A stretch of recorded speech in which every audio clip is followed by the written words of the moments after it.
What's up, everybody? Welcome into the Kevin's Corner edition of the Colts mock draft, our Colts War Room. This is our war. We'll have you at 1070 The Fan. And Kevin, we're going to be doing this the next few Thursdays ahead of the NFL draft coming up on April 26th. Get you prepped for who the Colts are going to be taking at 6 or possibly later, right? Exactly. We're going to have 3 scenarios over the next 3 weeks. And like Joey said, this is Kevin's Corner War Room. We've got a scenario here. The worst case scenario is what we're going to start off with. Chris Ballard, he spoke at the owners' meetings, I guess it was last week, Joey. He talked to myself about when he made the trade with the Jets to move from 3 down to 6. The worst case scenario he thought of at first was 2 quarterbacks going in the first 5 picks. That's what we got here. Sam Darnold, Josh Rosen, that's it. And the 3 most popular names that we've talked about on the podcast that you've written about, that Chris Ballard's mentioned, they're all gone. So what happens next for the Colts? Exactly. Like I said, this is worst case scenario because the 3 top non-quarterbacks, Bradley Chubb, Saquon Barkley, Quentin Nelson, are all off the board when you get on the clock here at number 6. And let's not focus too much on where these guys are going. Let's just say all 3 of them go in the first 5 picks. I think we know Cleveland's taking a quarterback at 1. Chubb at 2 is a possibility with the Giants obviously trading Jason Pierre-Paul a couple weeks ago. The Jets moved up to take a quarterback. They're obviously taking 1 at 3. The Browns are going to get the best non-quarterback, I think, at 4. The Broncos need a QB, but let's say here they go with Quentin Nelson, the guard out of Notre Dame. That means Colts come on the clock, and those top 3 names are all gone. My first possibility, Joey, is probably take the best defensive player on the board.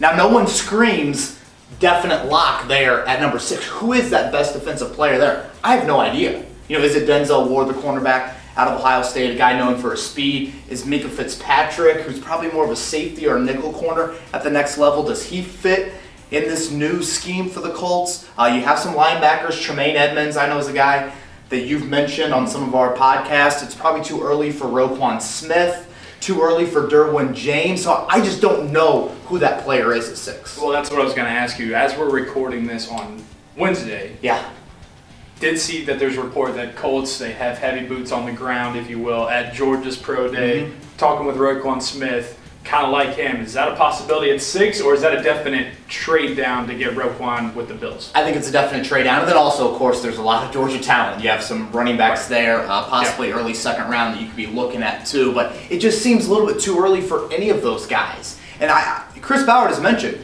there is maybe that mystery player because he thought about the scenario in his mind and he felt good about still getting some player there at 6. So there's somebody that we don't really have a great grasp on right now that would be there. But that is kind of the first possibility I look at if 2 quarterbacks go in the first 5 picks. Okay, and secondly, like I mentioned, getting into those linebacker type areas, probably not a number 6 prospect, but definitely one that you would take in the middle of the first round. Let me say this. If the board falls like this, hello? Picking up the phone. Picking up the phone. Wheeling and dealing. Wheeling and dealing. The Bills, the Cardinals, the Dolphins, whoever could be moving up. The Bills has been the most popular name, so that's why we go with trade back with Bills as one of the possibilities the Colts will have. But Joey, that's what I think you have to do under this scenario. There's just not a guy I feel like is worthy of that number 6 pick. So then you start to stockpile. If you move back to 12 and then you get Buffalo's 22nd pick, now you can start taking care of the multitude of needs that you have. But I think you and I are kind of on the same page of we feel like with the Colts moving back to 6, that best premium player is the ideal scenario. Here, you don't get that. I just don't think there's a value from a player standpoint that matches up with the 6th pick. So I'd be trading back with the Bills at this point, and you should have pretty good trade packages. Because think about it. Who's still on the board? Darnold's gone, Rosen's gone. Josh Allen, Baker Mayfield, still there at 6. And remember, Joey, obviously the Colts have the 6th pick, but trading back with the Jets has gotten them now 3 total second-round picks. So they will have 5 picks in the first 67 selections come April 26th and 27th. That's a great haul. Or they could possibly have the ability to stockpile even more in your number 2 scenario for the 2 quarterback taken mock draft. Next week we'll come at you with the 3 quarterback scenario in our Kevin's Corner mock draft. And also don't forget, to check out 1070thefan.com for your latest, and Kevin's Corner, the podcast, iTunes, Stitcher, check that out. We break down a lot more draft stuff there, and like Joey said, 1070thefan.com for the latest all Colts and Pacers written content. Talk to you next week for 3 quarterback scenario in Kevin's Corner mock draft.